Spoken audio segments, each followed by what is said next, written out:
Howdy, folks. Happy Wednesday. Happy hump day. We're here. We have lots to talk about. Of course, there's another coaching casualty. It just seems to be happening daily. Every couple weeks, and with regularity. It's really weird. But we're going to start with some pre-show stuff. An announcement came out this morning that particularly irked me, but Russ, we'll go down that road. Go ahead. All right. You want to do that one first? Yeah. Okay. So Rock and Roll Hall of Fame, we all heard the announcement. I don't even care necessarily who's in. Mike could read the list if he wants. But the ones who aren't in are really the problems. Like the two problem ones that are in are certainly Whitney Houston, because like where did she even do something close to rock and roll? And Notorious B.I.G., same thing. Like I had nothing against rap. Yeah. But again, just nothing close to rock and roll. But somehow Pat Benatar is not in, and Judas Priest, and there's a host of other bands. Everybody could put in another band. You could say Styx, you could say Foreigner, you could say Iron Maiden. Yeah, Kansas, Iron Maiden, Soundgarden. All those are fine, like they are. But Pat Benatar is one where it really is baffling, because when I was right around high school age, on Long Island especially, she's from the island, but she dominated the airwaves. She dominated MTV for years. And there's definitely female artists that wouldn't be around and wouldn't be trying to sing rock and roll if it weren't for Pat Benatar. So I don't understand Pat Benatar. And as far as Judas Priest, again, I could go as far back as junior year in high school, senior year in high school, when, and again, I'm older, when people had their painted denim jackets and they started to go around with Judas Priest. That's when I started noticing who they were, because I was not a heavy metal guy. I wasn't when I left high school, but they've endured. I saw them 3 or 4 years ago. They're still great. Yeah. So it's baffling. I see this is, and just, okay. I've made it fairly clear about my issue with hip hop rap artists. That if there's a wing for hip hop at the Rock and Roll Hall of Fame, that's one thing. There's not. It's the Rock and Roll Hall of Fame. So, can I say that Run DMC belongs there? Well, they had the thing with Aerosmith and they crossed over. So, but and Tupac, and he had let it have a wing. Yeah, but it's not that. I see no connection between Notorious B.I.G. and rock and roll. That's my problem. Whether there's sampling, okay, but there's no connection. So unless there's a different wing, and that also goes with Whitney Houston. Whitney Houston was a pop performer. You could say Michael Jackson was a pop performer. There's a Grammy museum. Whitney Houston's in that. That's where it should be. And Michael, you could say Thriller had some rock things to it, which it did. It had Steve Lukather and Eddie Van Halen playing guitar on it. And is Kelly Clarkson going to one day get into the Rock and Roll Hall of Fame? It's just right. So I mean but the one I have, and I was telling you before, the one I have a big problem with is T-Rex, because T-Rex, they don't exactly have a large discography. It's influence. I know that Mark Bolan and T-Rex had a lot of influence on Bowie, sort of glam period in the late 60s, early 70s. I get that. But it's like, I consider them like, and I'll use a sports analogy, the Kirby Puckett of the Rock and Roll Hall of Fame. The Hall of Fame years were unquestioned, but there weren't enough of them. Yeah, I mean, T-Rex, honestly, I can only name Bang the Gong. I do not know any other T-Rex song off the top of my head. That's the hard part here for me. Yeah, and that's the thing. And we're both very knowledgeable when it comes to music. So if there were like a number of hits, we would know about it. I'm not even going to go so far, Mike. This will piss you off, but someone brought this up, and it's a good point. I would even put Toto in the Rock and Roll Hall of Fame, because at least they had some rocking songs, and they weren't always a pop group. They actually, I've seen the concert, and they rock out pretty good. Yeah, no, I mean, but they had two different sort of spheres. They had to Hold the Line, 99, the early part, and then they came back with Rosanna and Africa, which was it was not my cup of tea, but I saw the concert. I was completely shocked. Again, that was when I really noticed Steve Lukather who I still follow on Facebook, a tremendous guitarist. Yeah, and I realized, wow, yeah, fantastic. And the other the T-Rex, Whitney, Notorious B.I.G., Depeche Mode, very deserving. Very deserving. I can tell you, I saw them back in 1986.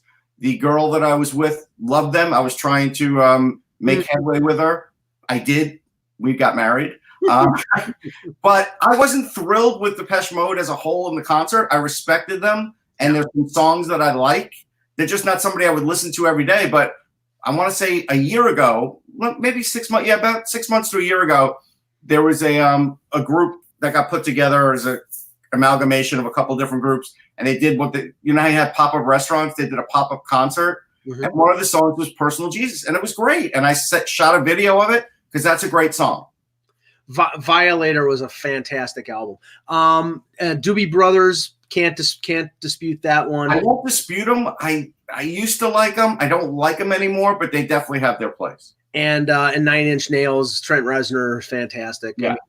But you could make a case that after the big album with Closer and how many, but look at the chat room and see if they have other ones that we need to shoot down or not. Yeah, but Benatar, Soundgarden, Stone Temple Pilots, Jethro Tull, then of course, Iron Maiden definitely deserves it too. Yeah, I mean, sorry, Ak, we were just going on about the Rock and Roll Hall of Fame. I would put in Wham, but that's all right. Whatever. It just got here. We're enjoying watching you. Yes, getting that spring off your glass. I don't know what the hell that was. Where's your relaxed T-shirt? Frankie Goes to Hollywood belongs in the Rock and Roll Hall of Fame. No, I was not a no. I know, no. But we were saying, like, Whitney Houston, she's in the Grammy Hall of Fame. Leave her there. Is Kelly Clarkson going to get in the Rock and Roll Hall of Fame someday? Like, come on. Yeah, I mean, the Rock and Roll Hall of Fame is doomed by just design. You know what I mean? Because there's no way you can actually.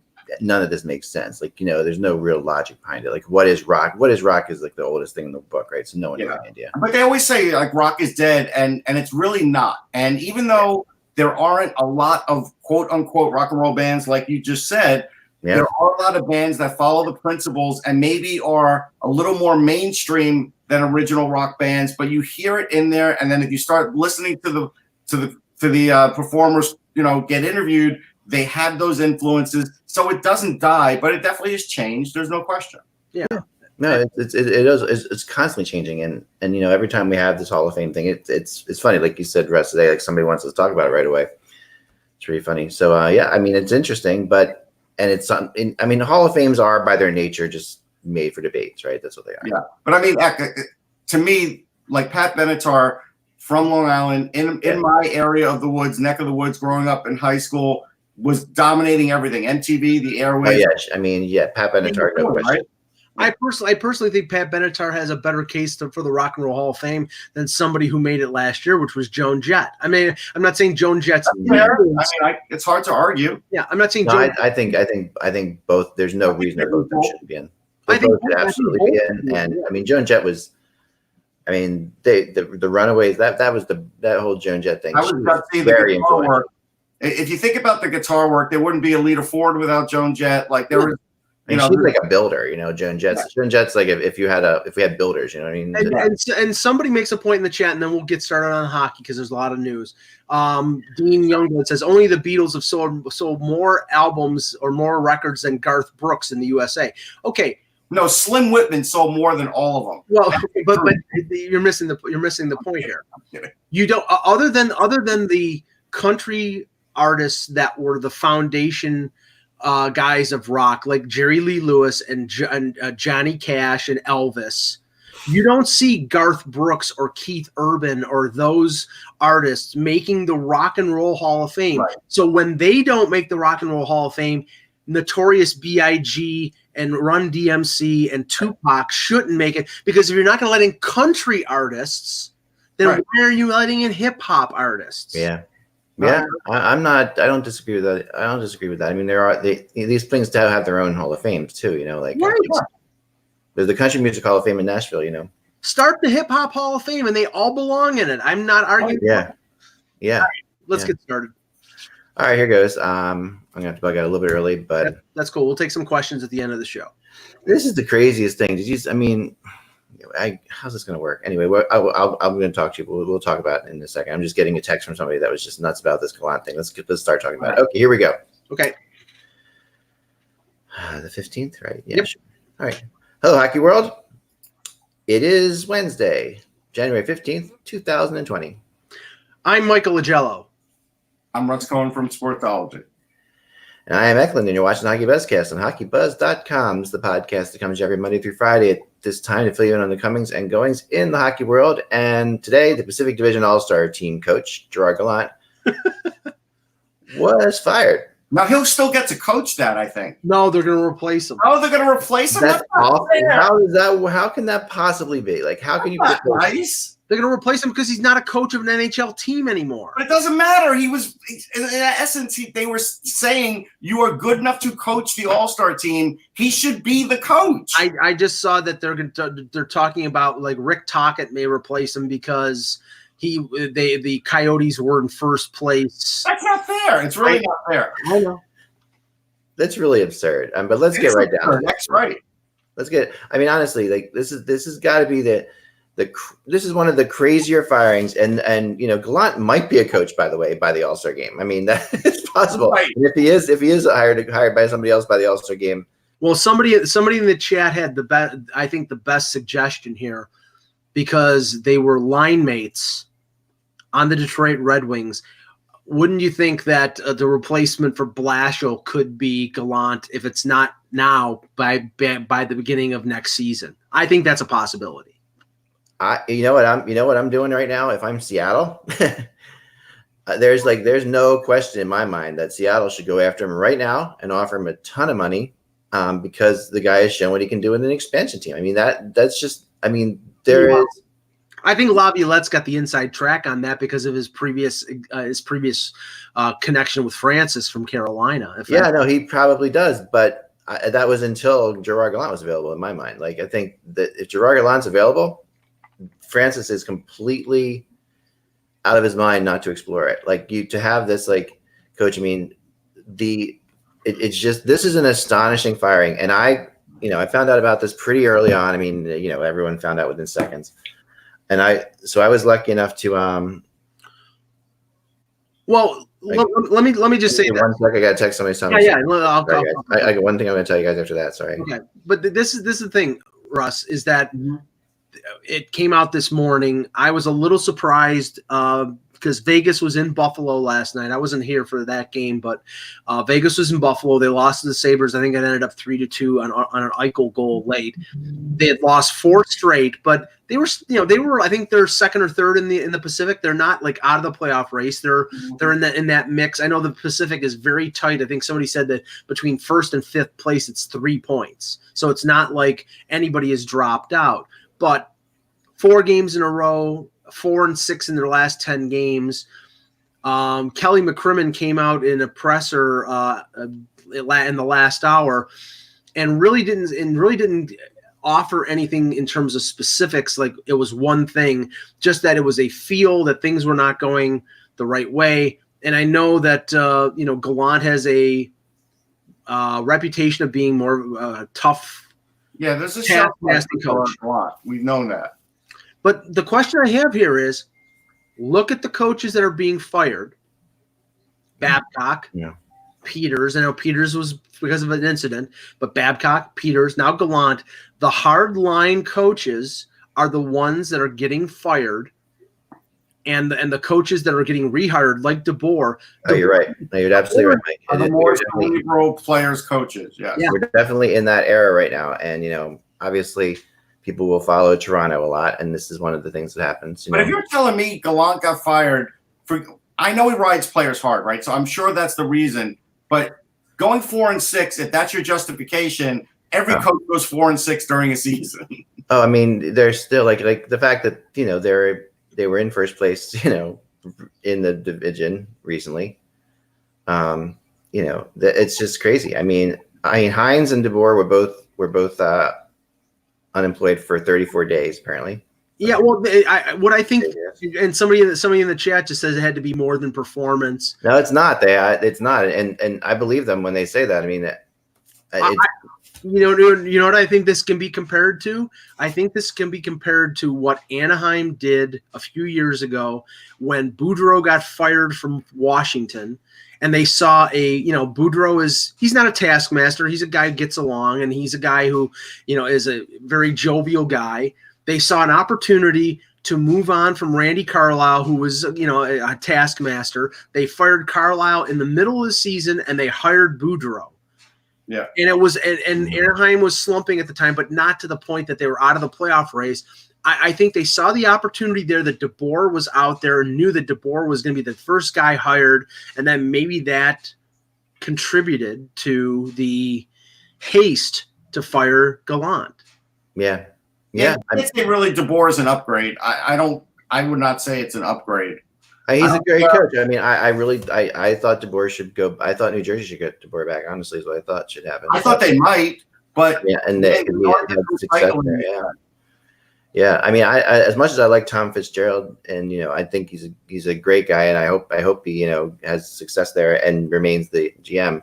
I'm hearing that that's not at all the definite there. That they are going to actually. Well, they say they're going to have a search, so we have to believe that. Yeah, they're going to do a search. I mean, the owners there and Gallant could end up in New Jersey. That's also possible. I mean, Gallant is going to be able to work as soon as he wants to work. Right. Basically, if he wants to work tomorrow, somebody will make a move tomorrow and bring him in. And it is really kind of shocking. Like, I mean, what more can a guy do, honestly? Like, really, and Gallant, and especially for Gallant, who had the crazy thing happen to him in Florida, and now this. I mean, what more can you do? But this is the difference, Zach. The team in Vegas now is not the team that got to the Cup final. This is a team of stars now. It's stars. No, I know you're right, and the stars are, and somebody there. I do want to make a note to Red Wings fans because I'm seeing it online. Even if you fire Jeff Blashill, these coaches don't want to coach the Red Wings right now. Right. That's why. Although they will work for, they do like to work for Yzerman. That's the one. No, but not right now. They do not want a team that these coaches that you were talking about right now, the guys that have recently gotten hired.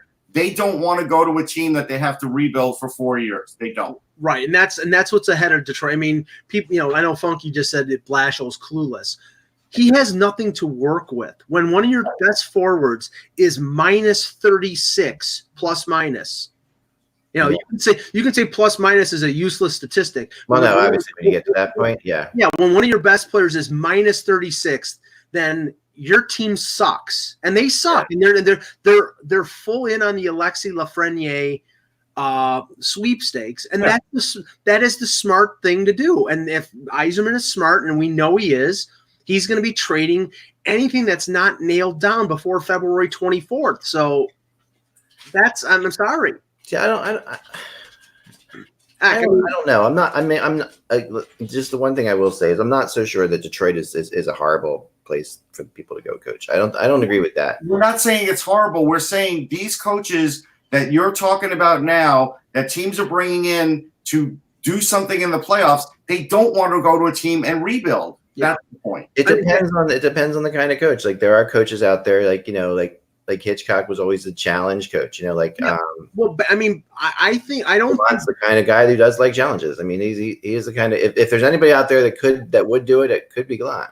I don't think Babcock would have taken the Toronto job, and Toronto was as bad off as Detroit was, maybe even worse in some aspects when they hired him in 2015. I don't think Babcock would have taken the Toronto job if it hadn't been for $6+ million for 8 years. They had to overpay and give him the longest term contract in the history of hockey as a head coach to take that job. And you're probably going to have to overpay somebody to take over that Detroit job when they fire Blashill at the end of this year, if they do fire him. So I don't think it's a bad job, Eck. I mean, I think if you bring that team back to prominence, it's a great job. I mean, it has a lot of history, but that team is in chaos right now. It's right. But also, and our one of our chat guys, Funky, called Zdina in the chat room, brought this up too, and you forget. I mean, that these guys, Gallant and Yzerman, they're teammates. I mean, these are teammates. Line mates.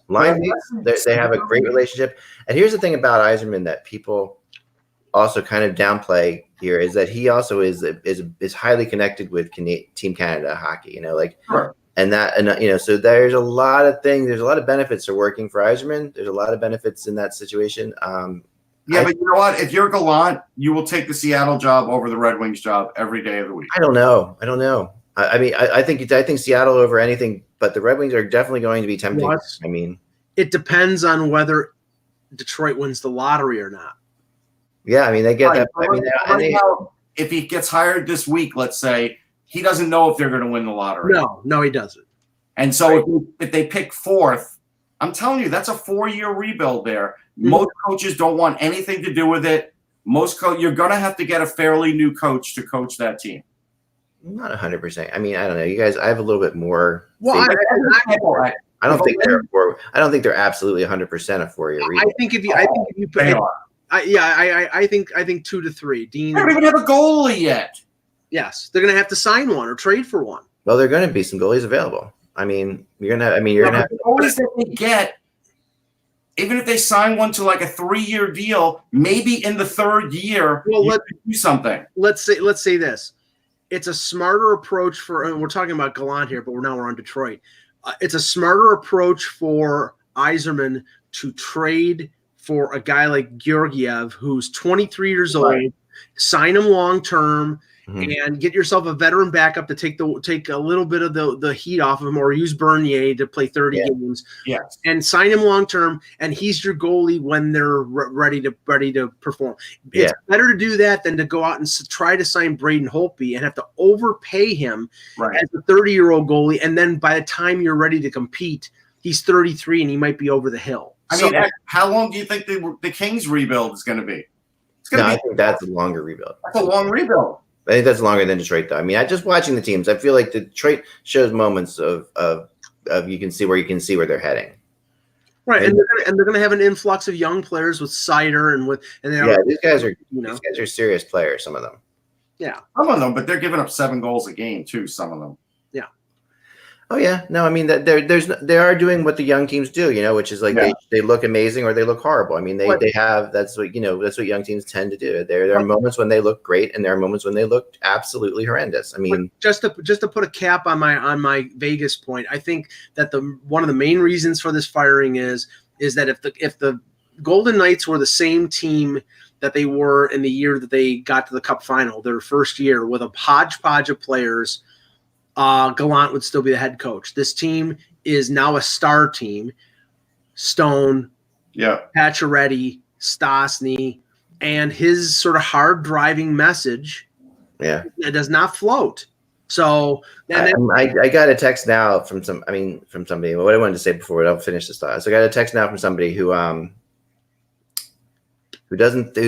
said don't rule out the possibility of this being a contract thing, that they tried to talk extension and they couldn't, that Gallant was basically putting them in a spot where they felt like, I mean, you look at what some coaches have gotten, maybe Gallant was asking for too much there for them, and they just said, they look at DeBoer and they say, and this is the time. I mean, this is not, I mean, their winning percentage is incredible. Gallant's winning percentage for that team is phenomenal for what they've done. Yeah. That's very possible. And again, that could be, could be the thing that's happening. Yeah, makes sense. I mean, I could see that. Yeah, I know they were talking extension. But I don't know why you would do it in season. Like, why would you fire him now?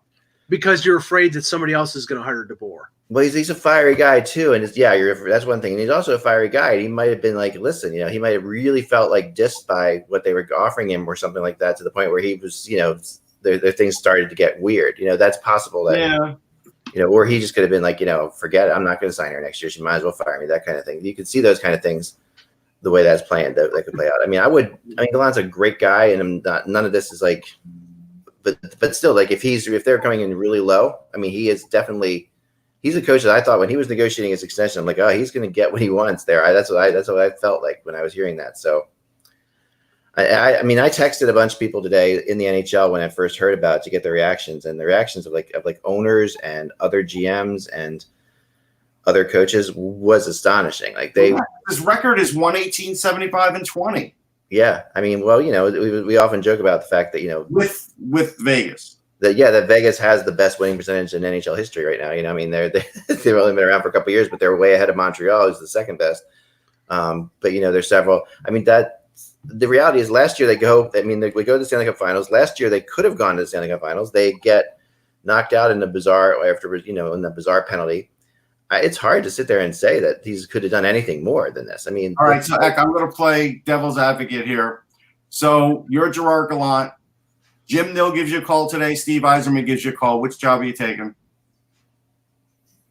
Who? Steve Yzerman or who? Jim Nill. Steve Yzerman. No way! Dallas could go to the Stanley Cup. No, I mean, Dallas. I think that Gallant. I think the connection to Detroit is strong for Gallant. I think that I'm getting a headache. That's all. He played there. I mean, no, you're right. I mean, obviously, the better team right now. And they have an interim coach. It's the perfect situation. Well, what I'm curious about right now is every coach is I think we're learning every coach is an interim coach. Yeah. Well, that's funny because what I'm curious about right now is who's next. Because, I mean, it's been regular. We thought, Laviolette might last the rest of the year. He's gone. Hines replaces him. Now Gallant. Nobody thought Gallant was in danger. He gets fired. Who are the coaches that are in? Is Ralph Kruger after half a year? Is David? No, if I'm the Blackhawks, I call Gerard Gallant. Yeah. Is I mean, this is crazy as it sounds. Is Claude Julien? I mean, the Wild are playing really well, but that's another place where I think. Yeah, I can see Darren calling him. Is Claude Julien in trouble in Montreal with those psychotic Habs fans basically carrying pitchforks and burning him in effigy? I mean, so, but Gallant obviously was an assistant in Montreal, so he's been there. But they didn't really have a great experience in Montreal, so I'm not guessing that that's the place that he would go.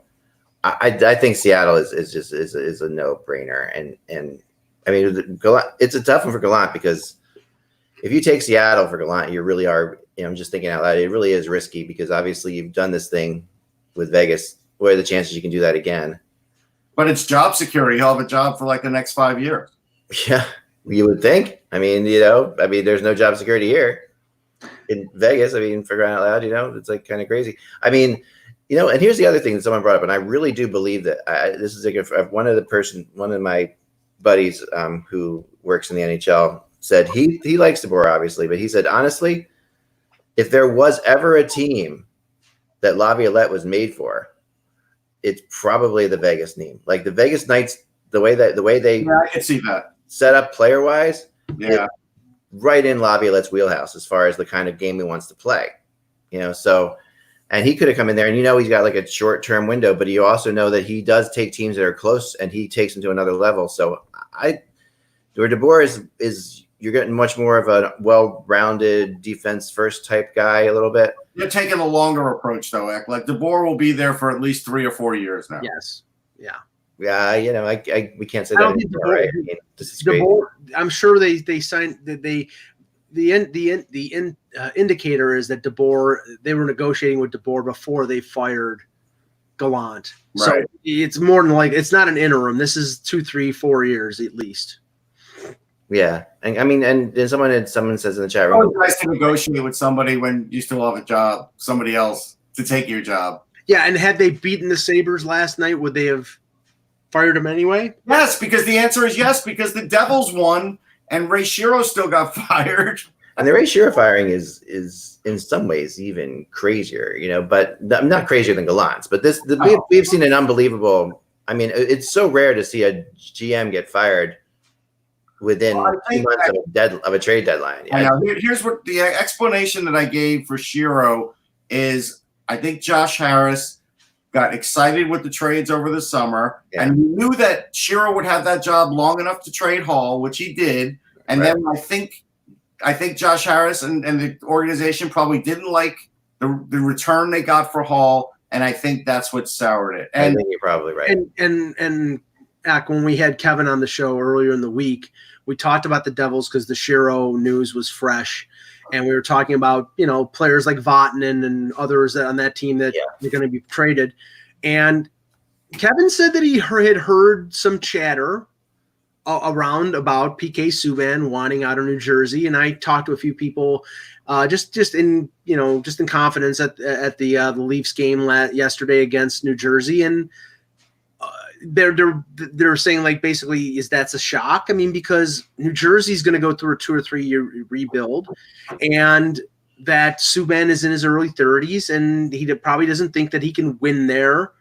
So they're not going to give him away. I don't know how much salary they're willing to retain, and they probably have to, because nobody's going to take Subban off of this year at a $9 million cap hit. But if he wants out, then they're going to have to. And it's funny, the position that New Jersey has been put in with Subban is the same position that Nashville was put in at the draft last June, when teams like Toronto, who were interested in Subban, basically said, okay, you're going to have to retain salary or take back salary to make this work.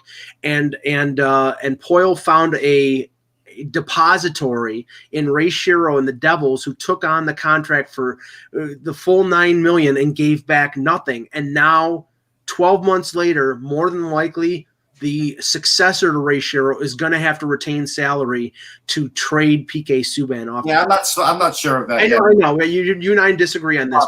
But it's possible. What I will say, though, is I think Josh Harris made a huge mistake not in firing Shero. I knew he could get fired at some point. Right. But Fitzgerald and putting Brodeur, who I had heard was on the business side, not even the hockey side this year. Yeah. In the position of having to get a good return for Sammy Vatanen and Andy Green, which is extremely important now to this team's future. This is putting them at a disadvantage. At least Shero has the gravitas to call any. I know. Shero has a lot of strong matches too. And what we were talking about with Kevin was it going further than just the UFAs, because we've heard Miles Wood's name be out there as potential trade fodder. We've heard Blake Coleman as a potential guy. Now and he had a hat trick yesterday against the Leafs. So if you go that far, then you're stripping it down to the wood, and you're doing a complete rebuild around a couple former first overall picks in Heishier and Hughes. I don't know if they want to go that far, but that's what they did. That's what Harris did with the Philadelphia 76ers. Well, that's the thing, right? And that's a lot of people are saying. I mean, obviously, the way you build a basketball team is way different than the way you build a hockey team. So, right. Double the size. Fewer players, Yeah, I mean, it's completely, and you can do that much easier in basketball than you can in hockey, breaking it down in hockey.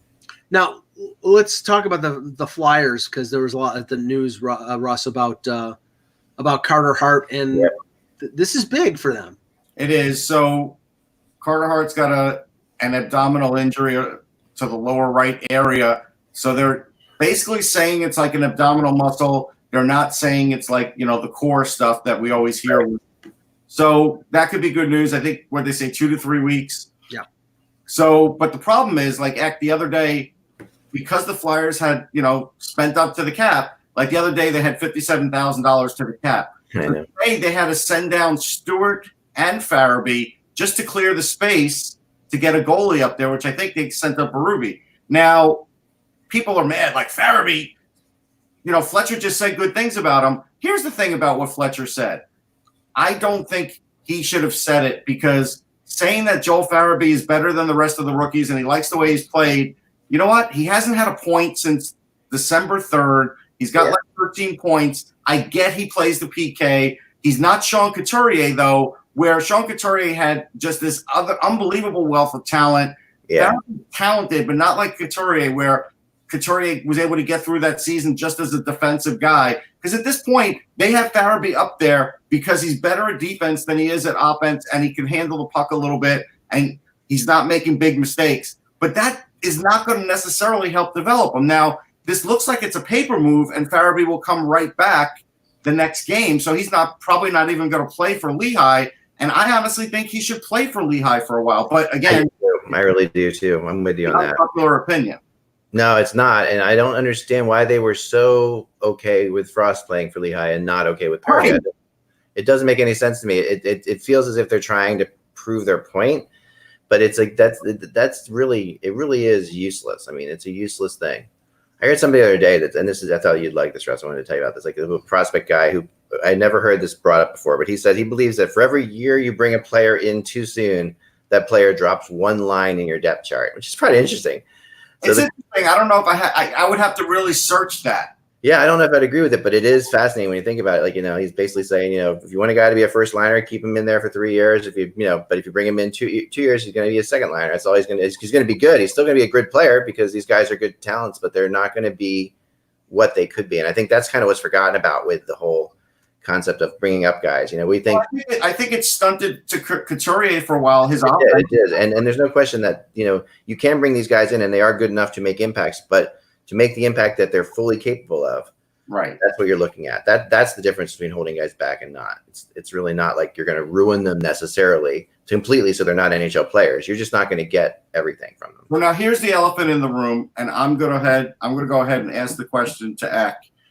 So now that you have to play Brian Elliott more, what is the chances now that they start going through the same goalie problems they had last year or this year? Oh, it's it's to be expected. Like if you're a Flyers fan or whatever, you're a Flyers person, it's to be expected, right? I mean, it's very possible, and now they're in worse cap shape. I mean, we've seen this game before, so it does. I mean, Elliott has been a great and a solid backup, but man, oh man, when the second you got to make him the starter, we've seen it.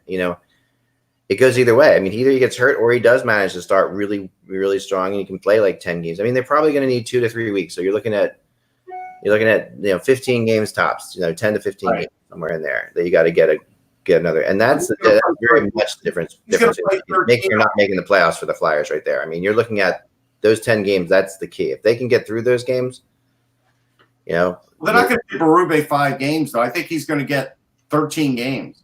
Yeah. I mean, I don't know. It's back to back probably. Yeah. I do have to get going pretty soon, guys. Unfortunately, a little bit early, but we'll take over. The interesting thing, I just wanted to bring up the one thing of Elvis in Columbus with his back-to-back shutouts, which is it's a great story. It's a really great story. He's really good for the NHL, and it's one of those things that if he was in a different kind of market, that you would hear so much more about this guy because he's exciting to watch. He's a fun player. He's got great quotes. He's really as I said on Monday, Elvis has not left the building. Well, no, he's doing a hell of a job. I mean, his looking. I mean, when you go down through it, it's kind of crazy. His save percentage, is 920 now. I mean, look at Korpisalo is 913, and but it helps. It helps that they're playing a defensive system that the Blue Jackets are used to playing, and that supports goaltenders. But they're missing like 8 players. They're missing like Borkstrand, Korpisalo, Texier. They're missing. They had 2 lines of players like that I was trying to rapidly read yesterday while I was watching the game that they were missing, and they shut out the Bruins. Well, the crazy thing about them that people kept saying last year when they were trading away all these players, and these players weren't going to come back and stuff like that, is that the Cleveland Monsters team from 2 years ago and 3 years ago was just really good. And what you're seeing here, and that's their AHL team, obviously, is you're seeing that was not just a good AHL team, but it was an AHL team with like NHL people on it. Although on the flip side, and I forget who the player was, maybe Michael know, the one that gave the elbow to the head of Tuukka Rask and tried to make it look like incidental contact, by mistake. Yeah. Benstrom. Yeah, I'm afraid that's a dirty hit, and we've talked about this on the show a lot in the last 2 years. There's a lot of players now that do these, shots and make it look like, I didn't do anything that's worthy, and players are now out with concussions and missing games. He talked a good game, Russ, after the game because he was like, "I'm not that player. I never would do anything like that. It was a complete. That's not me." Okay, well, you did it, so it's like, okay, it's not me to run over somebody, but you're gonna get charged with vehicular homicide. So there you go. Yeah. I'm with you. All right, guys. Thank you very much, guys. We will talk to you. Don't end the show. Don't end the show. Don't end the show. I'm not ending the show. I'm leaving. Okay. Thank you. See ya. All right. So we did have the show end once, and that's why we're just joking with them. Okay, so yeah, let's just touch on that one and a couple of the other games last night before we take some questions and end the show. So Rask was concussed. Bruce Cassidy indicated that after the game. And there was no penalty and there's no repercussion. It's crazy. Right. Now, this is the thing. You look at the standings right now, and Boston has been sort of home and cooled out all year, and you thought that there was going to be some sort of Stanley Cup hangover, and usually that happens early on in the season. The Bruins had not played Bruins hockey for about 6 weeks, maybe a little bit longer, and now Tampa Bay has awakened. And you look at the standings right now, and Tampa Bay, I believe, is 6 points behind. I'm just looking at the of course, it takes longer when I'm actually looking at it. Of course. The Bruins are at 66, and I believe Tampa is at 60, and they have 2 games in hand. So right now, Tampa Bay is almost caught up to them. Yeah. And I didn't think that was possible. Yeah, 66 with 48 games played. Tampa Bay is at 60 with 46 games played. And right now, I know that the Kings came back and tied that game against Tampa Bay yesterday, but Tampa Bay won in a shootout, so they got the 2 points, and the Bruins got shut out by Columbus. So, Russ, it could end up being again Tampa 1, Boston 2, and either Toronto or Florida 3, and the other one being the wild card. Yeah, and look, I'm amazed with Columbus. I watched that game. Kevin Stenlund scored a goal. Like, this guy's played 19 NHL games. He's got 6 points. They drafted him in 2015 in the second round.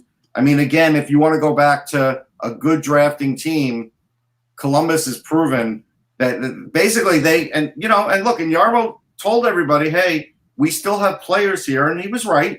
We just didn't know if they had enough to make a playoff run, but John Tortorella is giving them a playoff run, and they're filling the roster with guys like Kevin Stenlund, and they're producing. Riley Nash got a goal. Remember, he was benched for weeks. Yeah, Nathan Gerby scored. Nathan Gerby's playing. I saw that. And they signed him basically as a guy who would play in Lake Erie as a veteran guy, but they've been pressed into duty. And we know that Columbus has a lot of cap space before the deadline. If they stay in this race, and right now they're a point out of the wild card. Which is crazy. Yeah, they've gone like 11-1-4 in their last 16 games, and they're a point out of the wild card. And Yarmo, I mean, he has to recognize this and say, okay, we can't give up future assets because we've given up so many draft picks down the line. But just the fact that they might be in the situation where they're a depository for players, like taking on other teams' players, other teams' salaries. One run out of them. They get assets for them, but they're also going to use these guys as rentals. Right. And I'm just using this as an example. One. I think that's all they would do is one, honestly. They could trade a prospect and get a player too. They have enough prospects. Right, but I don't think after last year, I don't think they want to do that. I think that because if you're playing what you were talking about were draft picks, they're not going to trade any draft picks. Right, because they don't have them. Prospects that they can trade that. Right, but for teams that are selling, and I'm talking about contending teams selling players to clear space, like Calgary did when they traded Frolik for a draft pick. Mm-hmm. A Frolik type of player could go to Columbus, and Columbus would actually use that player as a rental because they have the cap space and probably get something to take on that player from the team that was trading them. So, perfect player for Columbus to get. If the Rangers are silly enough to do it, Jesper Fast, yeah, Tortorella knows would be a perfect player. Yep, exactly. I agree. So last night I was at the Leafs-Devils game. Game really wasn't in question. Devils, the Leafs were up 6-1 in the third period. Rasmus Sandin played very well in his first game since early October. Got a couple of assists in the first period. The Leafs defense played okay. I mean, I would have said good had the last 10 minutes of the third period not happened, where Pickle Juice, Blake Coleman scores a couple goals to get a hat trick, and then PK. What's that? That was his first ever hat trick. Yeah, I think so. Yeah. It was the night of the hat tricks because Matthews scored a hat trick for the first time since October of 2016. Who was that against? Oh yeah, Ottawa. Yeah, that game. But that was his first hat trick since then. But the Leafs were up 6-1, and they took the foot off the gas. And this is the concern. When they try to preserve a lead, they don't preserve a lead. Their defense is a good offense. Their defense is the reason they limited it to one goal. Freddie Anderson made some good saves, but they had the puck.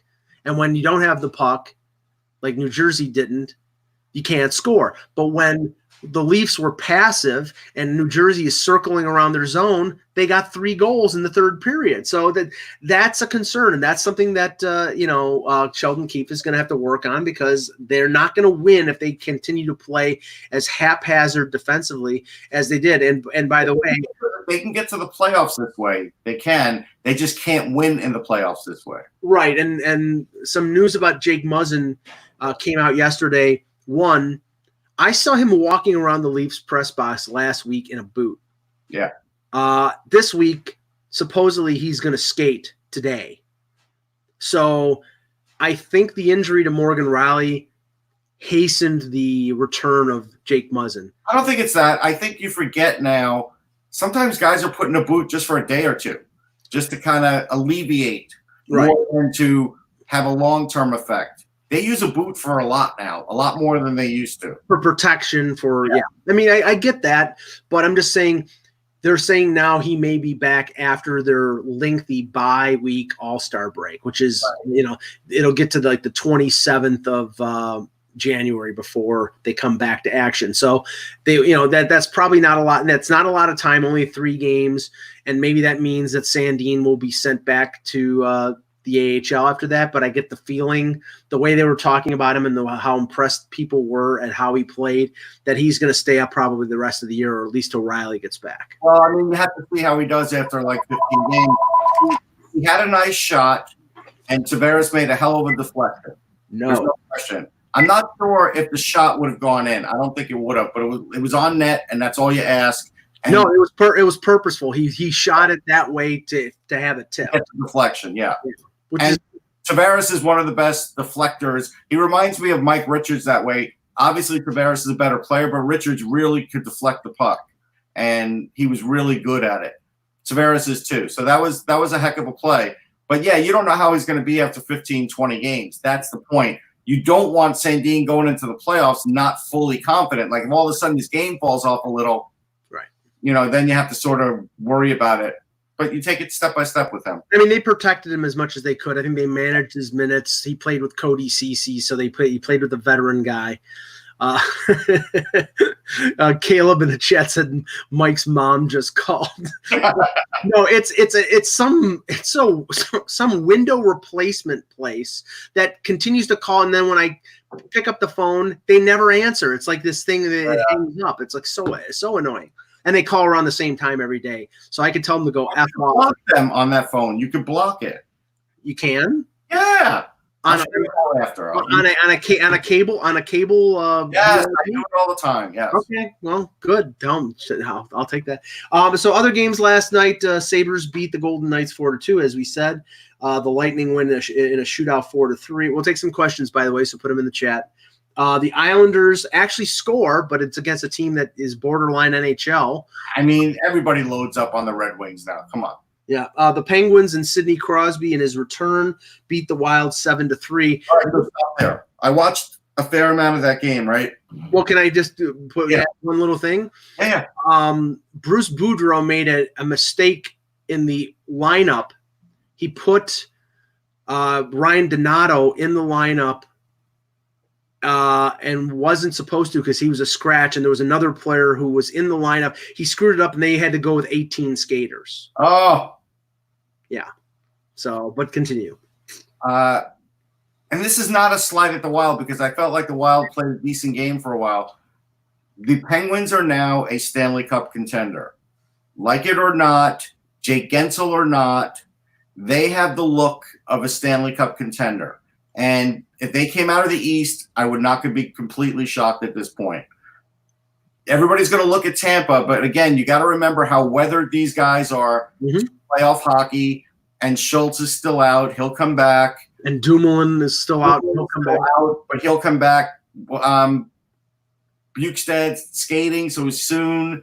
So you look at this team with the goaltending tandem they have, and if Crosby and Malkin are now, let's say they're healthy for the rest of the year, they are dangerous. It's not like last year's Penguins. It's not. No, and with Gensel's contract on LTIR, and they can spend that money, they could go out and trade for a Kreider or a Toffoli or somebody else. So, yeah. Talk about John Marino, so don't text me about John Marino. I know he's having a great year. Those kinds of things, though, really bode well for the Penguins scouting staff and for Rutherford signing players like that, filling in spots that they needed to. Even Galchenyuk now gets to play a bigger role because of injuries. Like, it's just they've done a really nice job here. They're still looking to trade him, though, Russ. That's maybe. Now, what my question is, and this is probably something that will not be answered until the summer. Jerry is a restricted free agent, and so is Matt Murray. I mean, I think they're going to trade one of them, but I'm not sure which one. But they'll probably see how negotiations go with both of them. Yeah. I'm not sure which one. Well, if Murray gives them an affordable deal, they'll trade Jerry. But if Murray asks for a little bit too much or too much term or something they're not comfortable with, then he could find himself traded. Yeah, remember this is a goaltender who's won 2 Stanley Cups. Right. So more likely he's going to be the guy that stays, but he just can't price himself out. Right. He can't ask for Carey Price money. I don't even think he can ask for Pekka Rinne money, like 7. Yeah, he can't get that either. No, I think he's gonna have to take like 6.5 to 7. And that might, by 6 or something. And that might be too rich for Pittsburgh. It might be, but he'll probably go 7 by 5, 7 by 6, maybe 7.5 by 4, and they'll find something. But if they don't, he could get traded. Now I'll give you this, and this is just me piecing together. There's no rumor here. I'm just putting 2 and 2. Both Caleb in the chat and Thomas Boyle saying the Penguins. He says that the Penguins are looking to move Murray. Murray is as good as gone. I don't think Murray's as good as gone. Yeah, I can't say that yet. And I don't think the Penguins are looking to move him. But if they were a team that I think would be extremely interested, based on where Murray played junior and based on the fact that they tried to get him in a trade before, is the Toronto Maple Leafs. Murray played his junior career at Sault Ste. Marie under Sheldon Keefe and Kyle Dubas. Plus, they tried to get Murray in the deal for Kessel. They ended up accepting Kasperi Kapanen.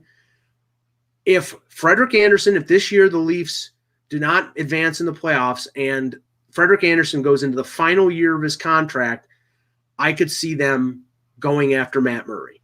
Sure, but if you understand, if they go after Matt Murray, you're going to lose significant assets. Yes. I think it's going to cost them something. I don't know what it's going to cost them, but I think that they would be in on him because I think Dubas so it's going to cost them young players. Right. Agreed. Okay, some questions in the chat. Why are we letting them ask questions? Why do we even care? Don't take one from Funky Cold Zadina. Way too much airtime. Okay. From Funky Cold Zadina. No, just kidding. From Bardicus, what's up with Duclair? He's really tapered off, wondering if he should be marketed. Well, he may be marketed anyhow. I mean, again, it's not the greatest team. I can't rip Anthony Duclair for not keeping up, like a 30-goal season. I think he's the pace he was. I mean, come on, nobody expected him to have the pace he was at right now. So, will they market him? Honestly, I think that Pierre Dorian is going to trade anything that's not nailed down. That means Peugeot. Yeah. That means Craig Anderson. That means Ron Hainsey. I saw it written. Garriott's wrote that now it's going to be a little harder to trade Anderson. Is that because of his play? I didn't get to read the article. Well, I think it's because of his salary. I think it's because he's been injured a couple times. I mean, I would think those would be the contributing factors. I mean, we know there are enough teams out there that need goaltending, but okay, would the Leafs be interested in Craig Anderson as a backup? Sure. The problem is Craig Anderson makes $4 million. Yeah, it's too much. It's too much. And even if they retain 50% of the salary, $2 million is too much for Toronto. For the Leafs. Yeah. Right. Now, other teams might be interested in him, and other teams, I mean, do you think that Vegas it's too much, but do you think Vegas would be interested in Craig Anderson as an upgrade to Malcolm Subban? Yeah, no question. And do you think do you think Colorado is looking for goaltending? If they're not sure about Grubauer and Francouz? I don't think they're looking. I think they're happy with their goaltending tandem. Francouz and Grubauer have been fine. I'd be surprised if they do something. Okay, let's see. And that could change in 3 weeks, but so far. And it can change with one pulled groin. Oh, yeah. Let's see. Mike likes to jinx other teams, obviously. Okay. He takes glee in that. No, only when it's the Red Sox. Oh, how did you guys like Marchand's shootout attempt? Flyer fan 16. Well, I was at the game, and I thought it was weird. Marchand, I think, was overthinking it because, you got to remember the Bruins were 0 for 7 or 0 for 6 at the time in shootouts, and he couldn't have won it. All he could have done was kept them going in the shootout, and I think he was just thinking too much. So he got a little embarrassed.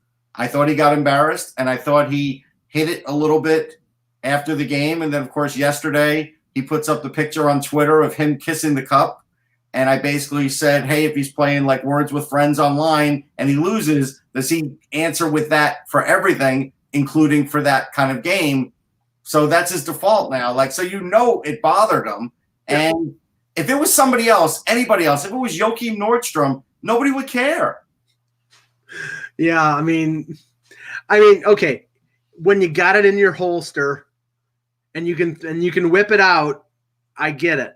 But there are certain, you can't do it after you've made the biggest flub of the season. Right. So anyway, Joe Morello asks, and shockingly, this is not an Islander question. Yeah, I am shocked at that. Joe says, no Hank again tomorrow. What's up with the 3 goalie rotation? Well, I believe they're playing Georgiev again. And Russ, I would think that means that they're showcasing or showing off Georgiev. Right. Yeah, there's no question. I think they're showcasing Georgiev. The 3 goalie rotation is imperfect in every sense of the word. So after this game, I don't know if you'll start to see Georgiev, stop playing again and then hopefully get traded. Not that I want to see the guy traded, but he has to get traded. Yeah, and he has to get traded before next summer. Before the start of next season. Right, because they can't go in this situation. I mean, okay, after next year, it's not a guarantee that Lundqvist is going to retire. There's a possibility, but he has said that he'd like to continue playing. But the thing is that going into the expansion draft, he'll be an unrestricted free agent. They won't have to protect him, but they'll protect whatever goaltender they have remaining, whether it's Shesterkin or whether it's Georgiev. Right. So they protect that guy. They don't have to protect Lundqvist, and then they can sign Lundqvist to an extension after the expansion draft. So that's their way around it. But they can't have both Georgiev and Shesterkin. There was some Bob McKenzie was talking about like some ridiculous rumor that was out there that the Avalanche were interested in Lundqvist. I don't think Lundqvist is ever playing anywhere other than New York. He's not going to Colorado. It's not happening. If he went somewhere other than New York, then you would have to draw the conclusions that you were trying to draw the other day, like San Jose with his buddy Carlson, like something like that. He's not going anywhere. His family is rooted in New York. We don't even know what his exit strategy is, but the minute Henrik Lundqvist stops playing, he could do something in New York with some company somewhere, even if it's modeling, whatever. And I think that's why he's staying, because of that. And he loves New York and the Ranger fans too. Yeah, and you can't underestimate what it means to have the legacy of being a player that played with one team his entire career. Right. Eddie Jockman never got that chance. Right. But I think Lundqvist wants it, and if he wants it, he's got it because he's got no move protection. He just said, I'm not leaving to go anywhere. It's a pretty great organization to be named, the best goalie they ever had. Yeah. And that's what he is. And if he stays with them the entire time, that legacy is massive. Yeah, he can stay in New York the rest of his life and be the ambassador of that team until the day he dies. Well, right now it's Roger Bear, but he could replace him. Yeah. Hunter, prospect question for Russ. McDavid was obviously the best rated prospect in a while. Do you or anyone compare prospects across drafts? Like if McDavid was 100, was Dahlin in 95? What is Lafreniere? Oh, well, okay. Right. Different positions, first of all. Yeah. But you can still control it like an EA Sports game and ranking. I'll say this. I remember when people, and I would say I got asked 10 times the year with Austin Matthews, is he better than McDavid? No. Is he better than Eichel? Yes. I said other than McDavid, he would be the next best guy. Mm-hmm. I would have him ranked higher than Tavares, higher than any other prospect I ever dealt with other than Connor McDavid. Like that's basically the way I handled it with him. So now if we're talking about Lafreniere, he's not Connor McDavid. He's not, and Crosby I dealt with too, right? So Crosby would be in that conversation. He's better than he's better than Matthews too. But Matthews would be like that next guy prospect wise. So he's not better than Crosby. He's not better than McDavid. He's not better than Matthews, but he's probably the next guy.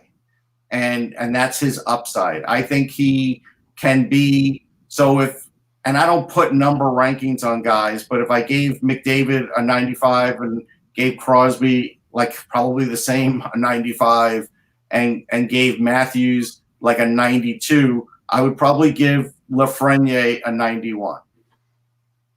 Yeah, I mean, would you rate him as at the same level as a McKinnon? Is McKinnon a 92 or a 93, or where does he rate him at the same level as McKinnon?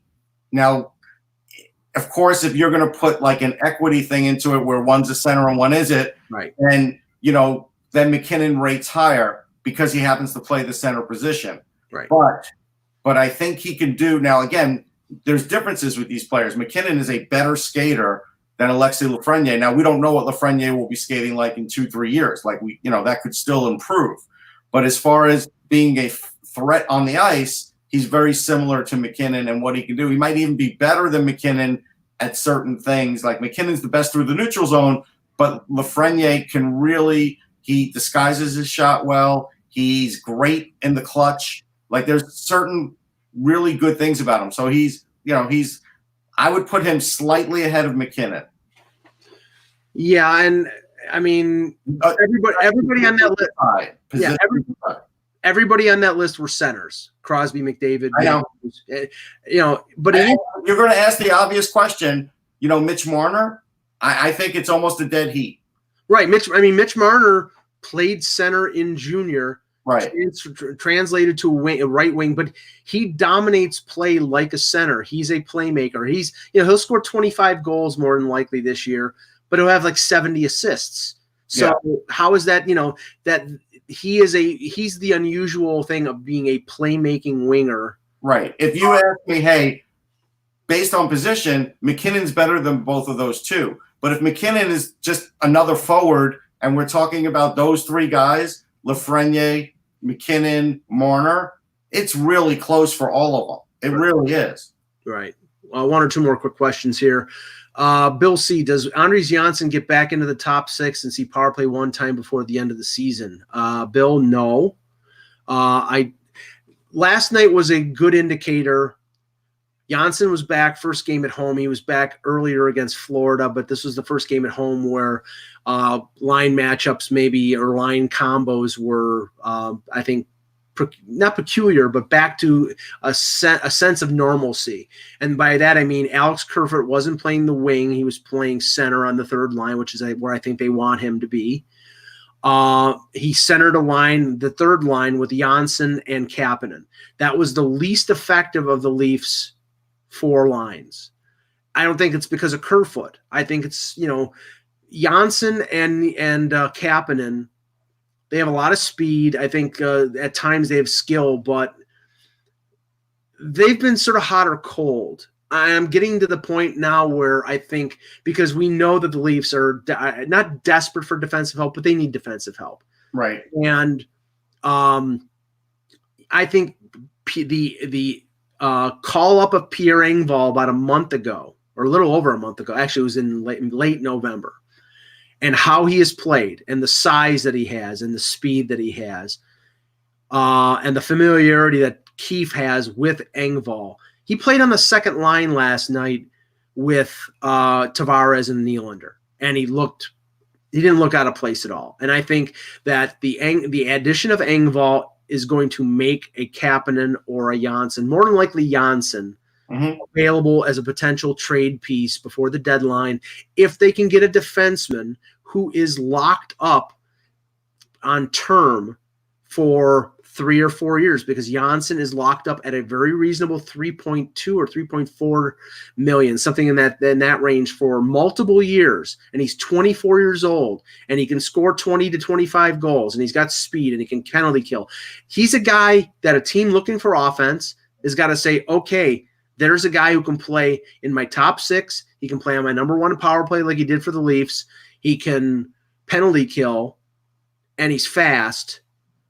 But it's got to be a team that's got excess on defense and somebody who is a young defenseman who's locked up for 3 or 4 years. So who's out there? I mean, I'm not going to pick a guy. Yeah. It won't take one of those guys, but it will take one of your lesser prospects. So, like a Bracco might be the guy, or even a little lesser than that. Right. Welcome back, Ron Hainsey.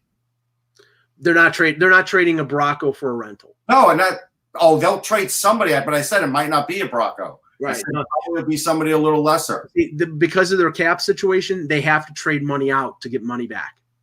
They can't take Ron Hainsey, they can't take Ron Hainsey back in a deal for Ben Harper or something, or a draft pick, because they don't have the cap space. They can't do it. They probably could give him somebody, though, where if they call up, if there's an injury and they call up somebody and they're on the roster, they probably can trade somebody like that, like a fourth line guy even, and a future draft pick. I think there's probably something that could be finagled. It wouldn't shock me. Yeah, I mean, the problem is that Riley is not out for the end of the year, not out till the end of the year. So they have to keep that space open. So they have $5 million in cap space to work with until mid-March, when Riley comes back. If they stretch Riley out, the injury out to the end of the year, if they do that, if they say, because and we know how it works. Patrick Kane a few years ago, it was 2015, when they beat Tampa. Remember, Patrick Kane was out. Patrick Kane was supposed to be back mid to late March. Yeah. The Blackhawks held him out until after the end of the regular season, because they had made, I think they brought in Vermette, and they needed the cap space. They waited until after the regular season, and they activated Kane, and the cap hit didn't matter. The Leafs could do that. The wording on the injury was, after 8 weeks, he will be reassessed medically. Okay. They could say, well, he's out another 2 to 3 weeks, and then push it to the end of the regular season. But the way the playoff race is in the East right now, they're going to need Riley back in mid-March. Here's what they could do. Right now, if you bring on Hainsey, he's just under $2 million. They could figure out something and then figure it out again when Riley comes back. They could. Yeah, I mean, I think if Babcock was still there, I think they would bring back Hainsey. I think if they still play, I think Keefe too. I know, but I honestly, and this sickens me to think of the possibility, and maybe this is something that happens over the summer, but based on how he has played, where he is right now, and the anxiousness of the team that he's with to move him, I wouldn't rule out the possibility of the Leafs reacquiring Jake Gardner, and that scares I me. would pick Hainsey over Gardner. Yeah. Oh, I mean, I know because Hainsey's is deep. Because Hainsey's under contract for the rest of the year, and Gardner's got 3 more years. But I think it's possible. But if it was Babcock, I think he would definitely love it. But I think Babcock would love it. I'm telling you, you watch Ron Hainsey, you'll see. Anything's possible.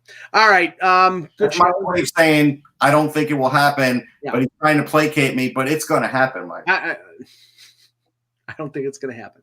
All right. We'll be back. I wasn't going to ring yesterday either, but it did. We will not have a show tomorrow because Russ and I are both. Russ will be driving all the way from Jersey to Hamilton, Ontario for the Hamilton, Ontario. Yeah, for the CHL top Fabulous Rougeaus in a tag team match against Frank Williams and Johnny Rods here on Maple Leaf Wrestling. But he'll be making his way from Jersey. I'll be making my way from Buffalo to Hamilton to go see the CHL Top Prospects game. We will have a show on Friday, undetermined time based on availability, but we'll have a show on Friday. So we thank you to Russ. Thank you to Eck. We will be back on Friday, as I said. I'm Michael Agello. Thanks for watching. And remember, without the buzz,